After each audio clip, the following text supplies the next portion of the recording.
বিসমিল্লাহির রহমানির রহিম লাইন শাকারতুম লাযিদান্নাকুম ওয়া লাইন কাফারতুম ইন আযাবি লাশাদীদ।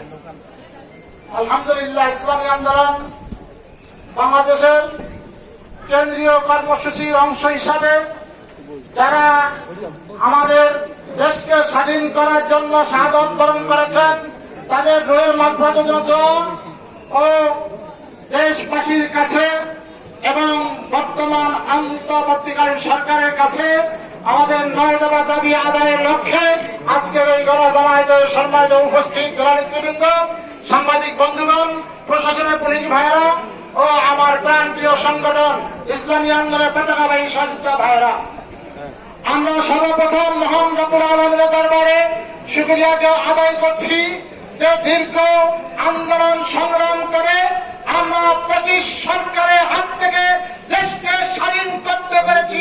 এজন্য শুকরিয়া আদায় করি আলহামদুলিল্লাহ। উপস্থিতি অন্তর্বর্তীকালীন সরকার যে গঠন হয়েছে ইসলামী আন্দোলন বাংলাদেশ গোলাজোয়ার পক্ষ থেকে তাদেরকে আমরা স্বাগত এবং মুবারকবাদ জানাই। সাথে সাথে আমরা বলতে চাই, আপনারা জানেন এই 25 সরকার শেখ মুজিবকে 16 আগস্ট গুলি করে হত্যা করা হয়েছে, ঠিক কিনা? যে শেখ মুজিব দেশের উপর অন্যায়ভাবে অত্যাচার, জুলুম, নির্যাতন করার কারণে দেশের আপামর জনগণ তাকে হত্যা করেছে, ঠিক কিনা? সুযোগ পায় না, ঠিক কিনা? তার জানা যায় মানুষ আসে নাই, ঠিক কিনা? ঠিক তদ্রুপ ভাবে এই আগস্ট মাসে তার কন্যা শেখ হাসিনাও তাকে দেশ থেকে বিতাড়িত হয়েছে, পালাতে বাধ্য হয়েছে, ঠিক কিনা? আজকে প্রমাণ করে শেখ মুজিবের কন্যা শেখ মুজিবের মতো আবারও সে অন্যায়ভাবে জুলুম নির্যাতন করার কারণে তার উপর শেখ মুজিবের মতো আবার সুযোগ আসবে, ঠিক কিনা?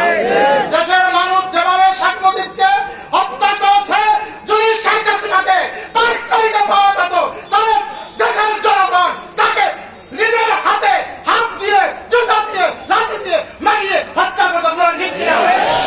জনগণ সেইভাবে প্রস্তুতি নিয়েছিল, ঠিক কিনা? আমার সাহেব মোর্শেদ ফয়জুল করিম 5 তারিখের কারফিউকে ভঙ্গ করে সর্বপ্রথম গণভবনের দিকে এগিয়ে গিয়েছেন, ঠিক কিনা? এই অবদান ফয়জুল করিমের, ঠিক কিনা?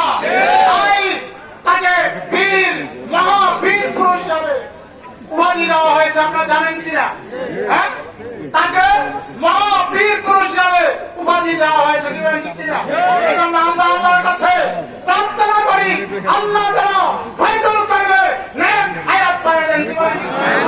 সাথে সাথে শ্রদ্ধার সাথে স্মরণ করছি যে মুগ্ধ এবং আবু সাইদ আরো অন্যান্য ছাত্র ভাইরা নিজের জীবন বিসর্জন দিয়ে দেশকে স্বাধীন করেছেন, তাদেরকেও শ্রদ্ধার সাথে স্মরণ করছি এবং আল্লাহর কাছে দোয়া করছি আল্লাহ তাদেরকে শহীদের মর্যাদা দান করেন, কি বলেন? আমিন, সবাই আমিন বলেন।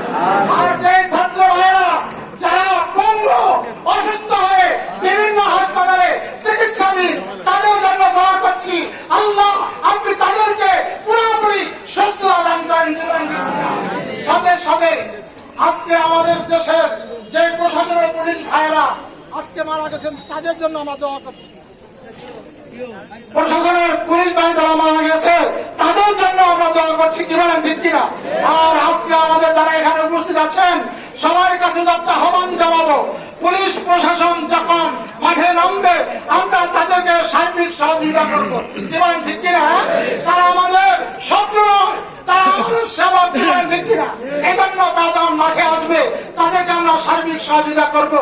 আজকে যারা আমাদের এখানে এসেছেন তাদের সবাইকে ধন্যবাদ জানিয়ে আমি আমার বক্তব্য এখানে শেষ করছি। ওয়া মা তাওফীক ইল্লা বিল্লাহ।